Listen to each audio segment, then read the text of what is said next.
It just turned you up. Now we can hear you even better. All right. All right. So, Al, what I thought we could do is hear a little bit from the students on some of their positions on some of the bills, and then kind of follow up on what you know about those bills, and maybe have some questions.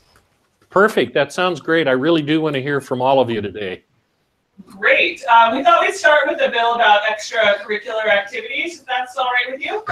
Is that the House Bill 2311? I believe it is, yes. Thank Okay, you. good, yes. And I have a little something to tell you also, but let's hear from you first. Okay, so we have 3 students with some positions on this bill. So we'll start with that. Samantha, Okay. you're up. Hi, my name is Samantha, and I'm in favor of this bill because studies have shown that students who participate in physical activities are more likely to succeed academically and stay in high school and attend college. According to this research, students will do better in school if we pass this bill. Very good, thank you. That's a great job. All right, and Caitlin? Hi, I'm Caitlin, and I also support this bill because I believe it's an extremely important and relevant issue. It is important because I want students to have more opportunities for social, emotional, and mental health. There are a lot of families that cannot afford healthy food or extracurricular activities, and it ends up limiting their children. People should be interested because it has a few issues, but it will end up helping many kids. But in order for me to fully support this bill, I think that it needs to be amended because it has too many requirements that many kids that can't have these opportunities won't get them even with the bill because of the requirements necessary for school districts to receive it. Very good. Let me ask you a quick question if I can. Do you have anything written as a possible amendment or just the idea of the amendment? Just the idea. Which is just fine. Thank you. Good job. Reagan? Hello, I'm Reagan, and I'm not in support of this bill because I feel like it's a necessary cost to have a price on it in order to fund the actual schools where they learn. I can understand why some people would be in favor of it, and I understand the reasoning behind it, but I just feel like it's necessary to have a price on it in order to fund the actual schools. Thank you. Very good. Thank you. A good contrast to your other 2 students. Yeah, that's, we're trying to have diversity of opinion here. That's all right. That's really what goes on in Olympia is the diversity of opinion and then trying to coalesce around going one direction or another to come up with a policy that will be for everyone. So you're kind of a mini example of what the legislature's like. Good job. Thank you. And you said you had an update for this bill? Yes, there was a hearing this morning in the House Education Committee that took executive action, and they passed the bill out of committee. And so it kind of is the first step for a bill going through the legislative process, as you well know. It goes to what they call the Rules Committee, and then the legislative leadership, the members of the Rules Committee, will decide whether or not it will continue on to go to the floor of the House of Representatives for a vote. So just this morning, just a couple hours ago, the bill did pass out of committee. I don't think it had any amendments put on it, but that doesn't mean that it couldn't be amended either on the floor or even over into the Senate if it was to pass the House. So there's still plenty of opportunity for making changes to it. Or like with your last speaker, for it to not make it any further, and so the opposition would prevail and it wouldn't make it even onto the floor. But we will see. So it's moved from the committee into the Rules Committee, and then we'll see what the next step is. So it's at least this one bill has passed out of committee that you're interested in. And who's the head of the Education Committee? The chair of the Education Committee is a woman by the name of Sharon Tomiko Santos. And she's a representative from the 37th District, which is roughly part of Capitol Hill, Beacon Hill, down into the Rainier Valley, toward Renton. In fact, a little piece of Renton is in the 37th District. Great, thank you. And then for the bill about smoking and vaping, we have a variety of opinions here too, and some reasonings on these ones as well. If we want to move on to talking a little bit about that. Great. Yeah, let's go ahead and move on, and let's hear everyone's opinion on it. All right, Sydney. So hi, my name is Sydney, and I would like to follow the bill 6048. The issues correlated with smoking and vaping are extremely prominent in today's society and needs to be addressed. And the passing of the bill 6048 is a crucial step in prevention of addiction to substances such as tobacco and vape. The message this bill possesses and will impose on the community of Washington is important and brings the root of the issues relating to these products to light. And spreading the message that tobacco and vaping are so dangerous that people aged 18 to 20 still don't have properly developed defense mechanisms to addiction is a crucial step in decreasing the rates of smoking and vaping induced cancers, related accidents, and other detrimental effects. Very good. So you're in favor of the bill. Yes. Thank you. Great, thank you. Rick? I'm Narek. I support the bill to the smoking bill with an amendment. I would like to make it so vapes can still be sold to kids 18 and to kids 18 years old and older, except the juices that are sold with them should be nicotine free. And with that amendment, I would support it completely because it will reduce the amount of smokers, like cigarette smokers, and it'll help people who already have them start to recover. Got you. What about the tobacco part? Not I the vaping part, but the tobacco part. think tobacco buying it should be postponed until you're 21. I agree with that part. Okay. Thank you. Just wanted to be clear. Thank you. McKenna? Hi, I'm McKenna, and I'm in support of SB 6048. It resonates me the most out of all of them because I have some friends and know a lot of people who smoke and vape. Some of them deal in the hallways of their schools. Over 20% of high school students smoke a tobacco product, which is about 1 out of every 5 people we know. Over 7% of middle school students do too. I believe this bill would help some kids get out of dark paths. A lot of kids start with harmless vaping and then get pulled into more serious drugs. It would be best to eliminate access to tobacco products as much as possible to teens. What's your thinking about your classmates' idea of allowing vaping if there was nicotine free at 18? I agree with that. You agree with that as well? Yeah. Okay, thank you. Anika?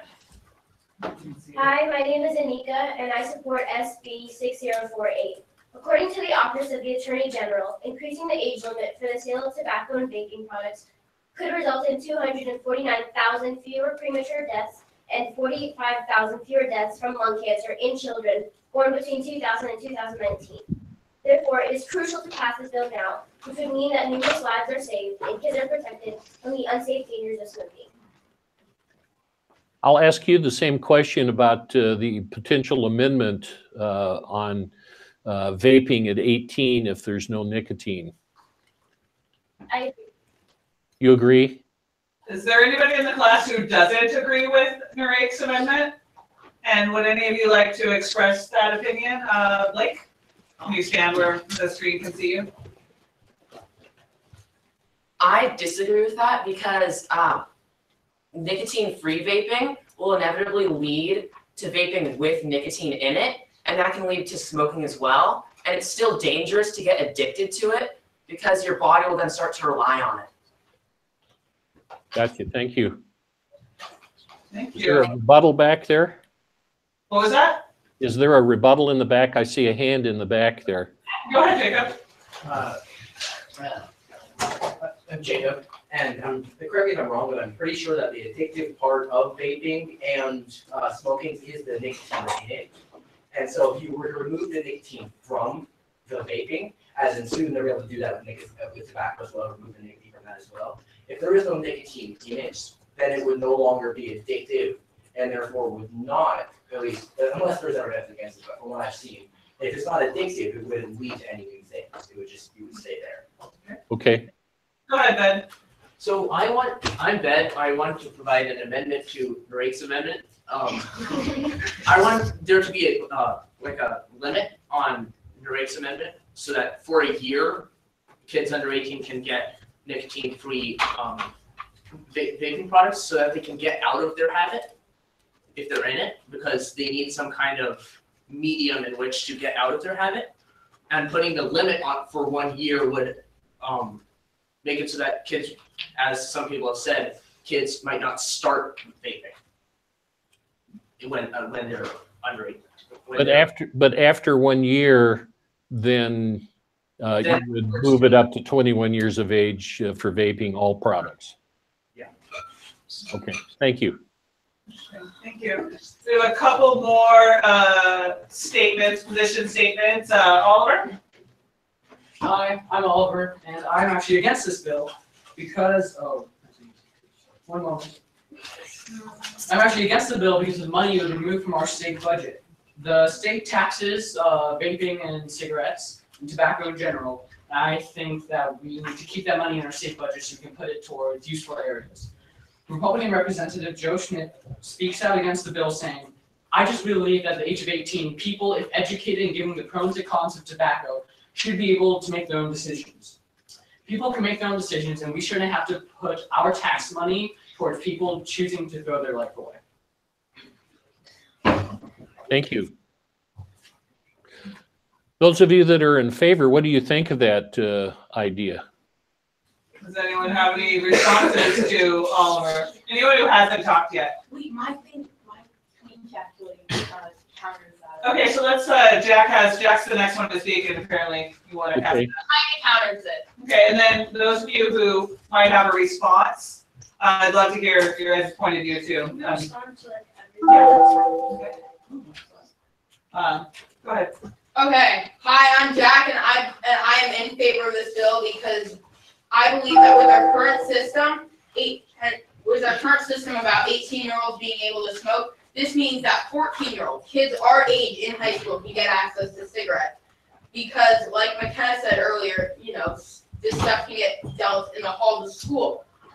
Since 18-year-olds will be in their senior year, they could bring these cigarettes to high school and sell them from there to younger kids. This is significant because a senior can bring a cigarette to school and sell it to a freshman, which could lead to the freshman getting addicted on tobacco. Therefore, if the age is raised to 21, then kids in high school, not just seniors who are 18, but everybody in high school would not have as easy access to cigarettes, and it would be hard for them to get addicted. Thank you. Thank you. And does anyone have any responses? So, Oliver is the little man standing here. Does anyone have any responses to his argument if you are on the other side? Anyone who has not spoken yet? You're on the Irish hands. I see, that makes you a different person. Go ahead. Okay. Jacob again. So what all we're letting is save money because people would be no longer smoking, but instead there would be less people who could smoke. You said that it's just tax money, and so there would be less people who smoke, and so it would cost more money. But I would say that it would also save money on the other side because there would be less health risks corresponding to smoking, and so there'd be less money spent in the medical places, especially the grants with on Medicare and Medicaid. Less money has to go into that because there'd be less people who are smoking. And he also talked about how people who are 18 should be able to choose. But counterargument to that is alcohol. You have to be 21 for that. And there are plenty of things that you have to be older than 18. And so I think that tobacco should be treated according to how alcohol is treated and not make you wait until you're 21. Thank you. Rohan? So my name is Rohan, and agrees with Jacob about how we'll have less healthcare costs, which in turn would actually save us money. But also there's the argument that you're putting a price on life here by saying that you want to save the tax money. Because think of how many lives we'll save by letting this bill pass. As proven by some of my classmates who have already shown that there are a lot of health risks from tobacco products and vaping products. Very good. Thank you very much for your input. I see another hand, I think, back there. I have a question about this bill. So how does the legislation plan on enforcing the bill once it is, like, for example, if it was passed, and how could the enforcement actually take place, such as with students who already own things, like own vape products and tobacco? How could they start to enforce the bill and make sure that people under the age of 21 would actually not smoke or vape? The way the bill is written, it would be an enforcement action. It would be an issue at the time of purchase. So if you already had the product and you purchased it legally, apparently, there's nothing that the state would be able to do to penalize you if you had purchased the product legally. So say you were 18, 19, or 20, and the law changed to where you couldn't purchase at 21. If you'd already had the product beforehand, you could still use it. It's just a matter of when you would be able to purchase it that would be the issue. Now, the way the state deals with the purchase and finding out if something is being illegally purchased is through regulations at the I believe at the Department of Health and even possibly the Liquor and Cannabis Board. That part maybe is just for alcohol and marijuana, but the rules would be the same, and that is if someone from the Department of Health was observing that there were illegal purchases or purchases by people that were under 21 years of age, they would go to the proprietor or the owner of the store and enforce a penalty on the store owner, which could be up to closing the business for some period of time.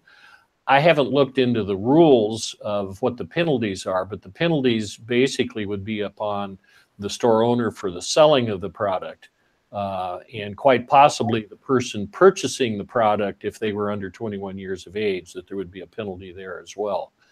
And the way that the Department of Health or at least gets into this, is they send people into the store who are under 21 years of age, they're decoys, they're agents, to purchase the product illegally, and so the store owner would, if they sell to them, there would be an enforcement action against them for selling to a minor that was under the employment of the Department of Health. So it's on the purchase rather than on the use of the product at the time of sale. Maya? Yeah, how would you guys be able to tell the difference between someone who had purchased a product legally versus illegally? Well, it would have to be observable by the state, and that's why they usually go after the seller of the product. And if for some reason that the state was observing the sale to, and they could do this undercover out in a parking lot. They see someone going in they think is underage, and they purchase and they come out. They could then ask for proof of age to verify that you're 21 years of age or over. And if you're not, at that point in time, then you could be subject to whatever penalty is in the bill, and I don't remember what it is. And the store owner would be too. So they try to put the incentive on the store owner to check identification before they sell, so they don't get closed down and lose their business license and whatever else. Does that answer your question? Yeah, I don't really think there's a way of finding out if somebody, or like when somebody purchased their product, so I don't really think. Yeah, I don't know that either. Caitlin? Who would be penalized if a person brought in a fake ID and the store owner did ask to check it? Is that what you just asked? No, I was just thinking about. Yeah, about a fake ID. Is that part of the bill in terms of penalization for the store owner? I'd have to go back and take a look at it. It's probably existing law on how you deal with fake ID. it really is incumbent upon the store owner to verify that they're using an official ID that is issued by the state of Washington, whether it be a driver's license, or if you don't drive and you're 18, 19, or 20, then a verifiable card that you purchase at the Department of Licensing that's official, not for driving, but for identification purposes, or a passport that the federal government would issue. And all three of which have things that are part of it, whether it be a hologram or some sort of official piece that would determine that that is an official ID. So the store owner could still be liable for taking a fake ID and trying to say, well, I didn't know it was, they said that they were 21, the ID said they were 21, but if they're not using an official ID, it doesn't count. And there's ways to tell if it's an official and legal ID. Al, can I ask a couple questions about both of these bills and kind of the stakeholders who are involved and whether they have bipartisan support, or are they predominantly Republican or Democrat as they're going through? If you take a look at Senate Bill 6048, it's prime sponsored by Senator Cooterer, which is a Democrat.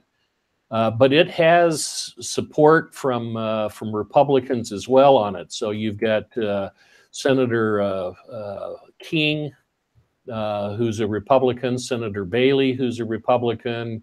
Let's see who else. I'm looking at the list right now myself.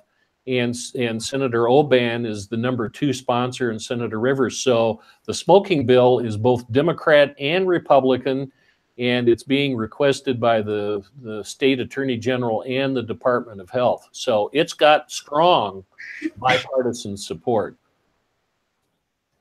Does that make it more likely that it's going to pass? Because I think we saw that it's been suggested for about 3 years, and it still has not passed at this time. Yeah, and you never really know, and particularly with the change in the makeup of the Senate being under control of the Democrats. But if you have a Democrat attorney general, you have a Democrat Department of Health, at least appointed by a Democratic governor, that's pretty strong indicator that there's a good chance that the bill would pass. Now, having said that, you have a very, very strong lobby opposed to it, coming from the tobacco industry, coming from people like Representative Schmick, who makes the libertarian argument that the state really shouldn't be into telling people who are considered an adult, the age of 18, for so many other legal purposes, to get into an issue like this, even if it might be a matter of health. So you're going to have some very conservative members of the legislature who believe in the libertarian approach and that less government is the best government. And you may get some Democrats who are close to the tobacco industry that would probably be opposed to this legislation as well. So I think it's going to be a mixed bag of Republicans and Democrats that have a good chance of passing the bill, at least in the Senate.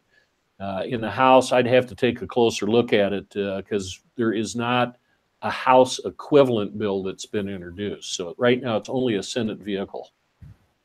But I'll have to tell you that my knowing the leadership in the House controlled by the Democrats, they probably lean toward the passage of a bill like this, particularly with the strong support from the Attorney General. And then what about the extracurricular activity bill? Is that more controversial? I don't know that it's more controversial, but it certainly had its moments in testimony. I was not there and available for the bill when it moved out, when it was brought up for a hearing in the House Education Committee. But if you take a look at the sponsorship, you have Democrat and Republican sponsorship there as well. So it's got pretty broad support. And again, there's not a Senate version of this bill to know exactly what might happen over there, but it's got really very strong support from Representative Berquist, who's been a teacher, a high school teacher, and well respected on the Education Committee, as well as Representative Haler, who's a Republican from Eastern Washington, who's a sponsor of the bill as well. So I think either of these two bills have a pretty decent chance of passing at least one house and maybe both houses and to go to the governor's desk. You never really know. Now, the smoking bill is up for a hearing. It's not had a hearing yet, and its hearing is going to be on January the 22nd for its first hearing, which means it's a little bit late in the process to be able to move out of the committee. And it could run into a roadblock of a lot of bills ahead of it if it's to get out of the Rules Committee to get onto the floor. But I just don't know yet what the chances of both of these are. But I think both of them have a really good chance of getting out of their house of origin at a minimum. Does that help? Yes, absolutely. Does anybody else have any other questions about either of these bills? Elsa? I was wondering, how is this bill going to help stop secondary sales? If it's the tobacco bill, how is it going to stop secondary sales from either an older sibling who gives it to their sibling to distribute through school? That's a very, very good question, and it's hard to know. Secondary sales are always an issue, and most of them are not findable or reportable. So if you have an older sibling or friend who says, hey, you know, you can't buy them, but here you can have some of mine, that's a tough issue. Unless somehow it's observed by an enforcement officer. If you're in a car and you're driving along and there's a police car next to you and they see an older person passing cigarettes to a younger person, then that would be a cause, I would think, for the police to pull you over. But I'm not sure that the sponsors of the bill, while they want to reduce the amount of potential health risks for smoking of younger people, that they're thinking about a ton of enforcement, but just try to get it as part of the citizenry that smoking is bad and smoking should be restricted to the best extent possible, and try to do as much enforcement as possible. But it's not going to eliminate the secondary part of the movement of cigarettes. I guess my question of you, and we only have about 2 or 3 minutes left to go, is what would you like me to do? And Corey, maybe you can help, because this is my first time doing this as your representative. Which of these bills, or what position on either of these bills would you prefer, or would you like to see me take? Well, I think that, we could take a quick vote of which bill do you all want to follow. Or do you feel confident in placing a vote on either the smoking bill or the extracurricular bill? Is it possible that we can follow both? Because these both seem like they have really good momentum, and it would be, there's a higher chance of us being able to follow at least one of them in case one of them dies if we follow both. I think it's possible for us independently to follow both, but in terms of Mr. Wilson doing some action on our behalf, we want to pick one for him to follow. So, because I work for you, I'll do what you want me to do, and then I will help you through the process as it moves along. Fantastic. Well, let's take a vote and see where the numbers are. We have a couple moments. Does everyone feel confident in that? Will we vote for which one? Then we'll vote. Then we'll vote for pro or con. So please raise your. I think I know where we're going. So please raise your hand if you would like to follow the smoking bill. Great. Then we don't need to count the other ones. And then please raise your hand if you are in favor of the bill. In favor of the bill. Okay. And then please raise your hand if you are not in favor of the bill. So are we allowed to go for the amendment? I think after that for the. I think amendments would be a good option of us looking at and then suggesting at a later date. We might need to write some amendments like we did in our mock committee. Writing those amendments, that's a portion of crossing things out and etc. Would it be? Yeah. So I guess we are in favor of upping the age of smoking and vaping products. Senate Bill 6048, sponsored by Senator Kuderer. Indeed. Okay. And then if there is a public hearing on Monday, I know we don't meet with you before that. Is it possible, I know that it'll be up on TVW, so we can watch some of that public hearing. Correct. And I don't know if you are available to go to the public hearing or not, or to advocate our opinions. You're my boss, and I am willing to go and testify on your behalf at the hearing. I think that would be wonderful if we could write a statement that we could have you deliver, or on Yes, our. that would be my preference, so that I know, and you know, you can even allude to the potential for an amendment dealing with the vaping part of it, if you want. We can certainly do that later as the bill progresses along, but your statement will give me the direction to be able to testify on your behalf. Okay, so if we wrote a statement tomorrow and then got it to you, you could deliver it on Monday? Correct. Great, McKenna? Are you gonna be talking with him again? Yes, Oh, okay, fine. yes, we have 3 more Would sessions. we just be talking about like one bill and perhaps like amendments that we? Correct, amendments, and we'll learn about the other, the representatives who are involved, the senators who are involved. Because if it gets through this is a Senate bill, if it gets through the Senate, then it'll go to the House after that, and they'll have to go through there as well. So, I'm going to, just for fun, follow the other bill just for myself, and I'll try to give you a little update on it as well as it moves along. that would be great. Yeah, that sounds wonderful. Okay? So, yeah, well, thank you so much for all your help today, and we will Thank you. yeah, we will definitely, Gracias. we will definitely write our position statement and send that off to you. Perfect. I will be your representative, and thank you so much for your input today. You guys were great. It helps me a lot. Yeah, thank you so much, and have a great day. All right. Thank you. Bye. Bye. Bye.